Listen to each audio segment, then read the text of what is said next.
د خپل کور والا سره هم بستری کول او په داسې حالاتو کې بیا څه کول، پېشمنیم کول او بیا اوده کېدل، دا سوال شوی دی چې مولانا صاحب هم بستری مو کړه او د هغې نه پس بیا پېشمنۍ مو کړو، خو اوس غسل کو په دې کې به سوده شو او جناب څه چل شو، نور را باندې راوخېد او مونځ هم قضا شو. نو آیا دا روژه کېږي او که نه؟ او په جګړه وایي روژه ماتو، وایي روژه ماتو که نو بهر کې دا واورئ.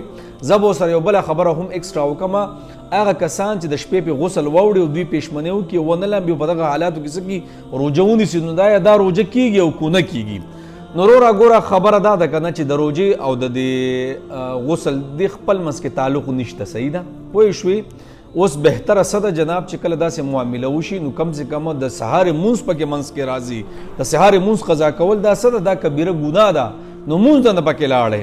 نو جنابو هغه کسان چې د غسل په حالت کې صحیح د جنابت په حالت کې دوی پېشمنۍ وکړو او په دغه پېشمنۍ کې بیا اوده شو، نو جناب روژې ته څه نقصان نه رسي. د روژې او د غسل خپل منځ کې تعلق نشته، به خبره پوه شي په دغه ټایمونو کې. نو بهتره څه ده چې سړی غسل وکړي که نه دې خدي څیزونو کې مه ګرځئ، دا خو یو پلیتي ده. ګوره ستا مونځ نه قبلیږي، ته چې بهر ګرځې یو قسم له ګناه ده، نو ځان څه کوه، زر ته زره دې زړونو پاکوه. صحیح ده. نو بهر کې به روژه کېږي، روژه کې څه خلل نه راځي چې کله بیا راپاسې بیا ولامبه، خو بهر کې د سهار مونځ نه لاړه نو ډېره غټه ګناه دې وکړه یار، دا څیزونه مه کوئ که نه. صحیح ده. الله خوشحاله کوي.